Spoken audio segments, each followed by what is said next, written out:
Olá. Uma das hipóteses de estabilidade provisória é a questão do acidente do trabalho, ou seja, o empregado acidentado, ele tem alguma garantia de permanecer no emprego? Alguma estabilidade provisória? Existe a estabilidade provisória do empregado acidentado. E o interessante, essa garantia de emprego está prevista em lei previdenciária. A Lei 8.213, de 91, no artigo 118, prevê, no caso, o empregado que sofreu acidente de trabalho tem direito a permanecer no emprego por um determinado tempo. Qual é esse tempo? No mínimo 15 dias, no mínimo, na verdade, 12 meses. Mas esses 12 meses, um tempo mínimo de estabilidade provisória, começam quando? Esses 12 meses começam quando termina o auxílio-doença acidentário. Então, vejamos, o empregado sofreu um acidente do trabalho. Em razão desse evento, ele passou a ter uma incapacidade para o trabalho. Quando essa incapacidade dura mais do que 15 dias, o empregado tem direito a receber um benefício previdenciário, ou seja, o auxílio-doença acidentário.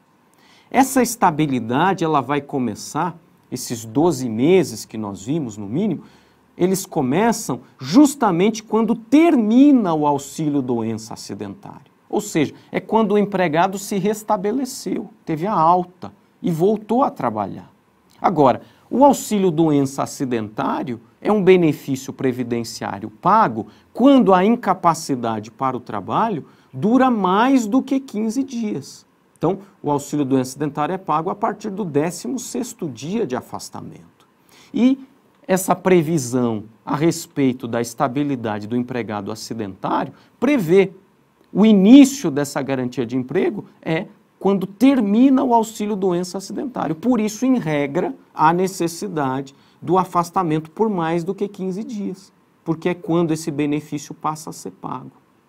Agora, a jurisprudência ameniza essa exigência ao estabelecer, no caso de doença ocupacional, nem sempre em casos de doenças que tenham nexo causal com o trabalho, nem sempre o empregado se afasta por mais do que 15 dias. Nem sempre ele recebe o auxílio-doença acidentário. Muitas vezes ele prossegue trabalhando mesmo com uma doença de natureza ocupacional, ou seja, que decorra do trabalho. Então, de acordo com a jurisprudência do TST, se a doença ocupacional ela tem esse nexo causal com o trabalho, aí não se exige esse afastamento por mais do que 15 dias. Porque nós sabemos, não é? Em muitas situações o empregado acaba não se afastando, não recebendo o auxílio-doença acidentário, embora deveria, não é? Então, há essa flexibilização. E, de todo modo, essa estabilidade do empregado acidentado, que dura no mínimo 12 meses, começa aqui justamente quando o auxílio-doença acidentário cessa, ou seja, quando o empregado retorna ao trabalho, não é? Mas não se exige para que essa estabilidade exista, essa estabilidade provisória exista, que o empregado fique com sequelas. Não há necessidade de que haja lesões que gerem uma redução de capacidade. Então, por que não há necessidade de sequela para essa estabilidade? Justamente porque o artigo 118 que mencionamos diz independentemente de recebimento do auxílio acidente. O auxílio acidente é justamente quando a lesão se consolida, gera uma sequela, gera uma redução de capacidade.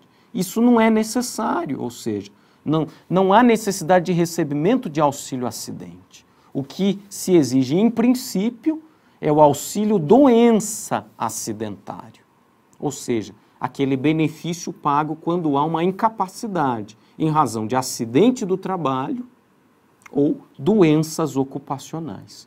Mas a sequela que está relacionada ao auxílio-acidente não é requisito aqui para essa estabilidade. Então, um tema da maior importância, previsto em uma lei previdenciária, mas que gera toda essa discussão na interpretação, e que então merece aí o estudo de nós todos. Obrigado.